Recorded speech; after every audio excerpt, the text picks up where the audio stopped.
നമ്മളെപ്പോഴും ആഗ്രഹിക്കുന്ന ഒരു കാര്യമുണ്ട്.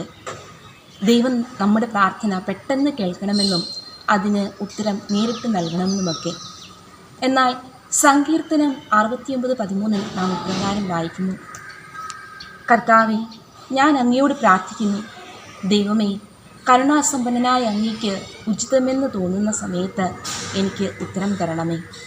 ഇവിടെ ദാവീദ് ആത്മാർത്ഥമായി ഒരു കാര്യത്തിനു വേണ്ടി പ്രാർത്ഥിക്കുകയാണ്.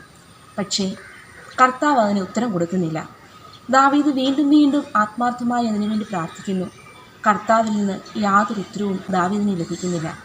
ഈ അവസരത്തിൽ ദാവീദ് രാജാവ് തന്നെ തന്നെ എളിമപ്പെടുത്തിക്കൊണ്ട് പറയുകയാണ്: കർത്താവെ, അങ്ങയ്ക്ക് ഇഷ്ടപ്പെടുന്ന സമയത്ത് അങ്ങയ്ക്ക് ഇഷ്ടമുണ്ടെങ്കിൽ എനിക്കിത് സാധിച്ചതാ.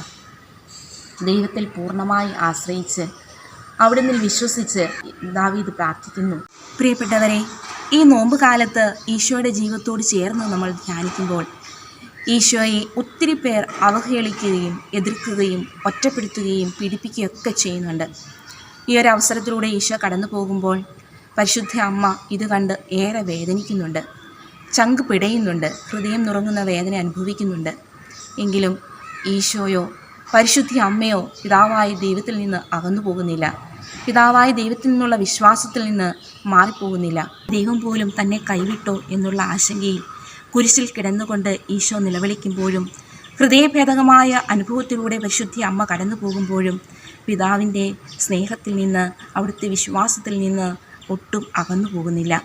കാരണം ദൈവം സംസാരിക്കുന്നത് നേരിട്ടല്ല, അവിടുന്ന് പല അനുഭവങ്ങളിലൂടെയും സാഹചര്യങ്ങളിലൂടെയും പ്രകൃതിയിലൂടെയും ഒക്കെ അവിടുന്ന് സംസാരിക്കുന്നതായി കാണാം. ജ്ഞാനത്തിൻ്റെ പുസ്തകത്തിൽ നാം കാണുന്നുണ്ട്. ജ്ഞാനത്തിൻ്റെ പുസ്തകം 13-ാം അധ്യായം 5-ാം വാക്യം: സൃഷ്ടികളുടെ ശക്തി സൗന്ദര്യത്തിൽ നിന്ന് അവയുടെ സൃഷ്ടാവിൻ്റെ ശക്തി സൗന്ദര്യത്തെക്കുറിച്ച് അറിയാം. വിശുദ്ധ ആഗസ്തീനോസും ഇതുതന്നെ പറയുന്നുണ്ട്. ദൈവത്തിൻ്റെ സൃഷ്ടികളിലേക്ക് നോക്കിയാൽ അവിടുത്തെ പ്രവൃത്തികൾ നമുക്ക് വ്യക്തമാകും. ദൈവം എല്ലാ കാര്യങ്ങളും നമ്മുടെ കാതുകളിൽ വന്ന് സംസാരിക്കണമെന്നില്ല. കാരണം വിശ്വാസം നമ്മിൽ പൂർണ്ണമാകുന്നത് യുക്തിയുടെയും വിശ്വാസത്തിൻ്റെയും സമഗ്രതയിലാണ്. ഐക്യപ്പെടേണ്ടത് പരിശുദ്ധ ത്രിത്വത്തോടും അതിജീവിക്കേണ്ടത് സാത്താനോടുമാണ്. നമുക്കറിയാം, നമുക്ക് ശരീരമുണ്ട്, ആത്മാവുണ്ട്. നമ്മുടെ ശരീരത്തിൽ ആത്മാവിനെ വഹിക്കുമ്പോൾ യുക്തി കൊണ്ട് ശരീരത്തിൻ്റെ പ്രായോഗികതയും വിശ്വാസം കൊണ്ട് ആത്മാവിൻ്റെ പ്രായോഗികതയും സമഗ്രമാക്കുന്നത് കൊണ്ടാണ് നമുക്ക് ദൈവ ഐക്യം നേടാൻ പറ്റുന്നത്. പ്രാർത്ഥിക്കുമ്പോൾ നമുക്ക് കിട്ടുന്ന അനുഭവം ഭൗമിക സാഹചര്യത്തിൽ വരുമ്പോൾ അത് വിപരീതമായിരിക്കാം.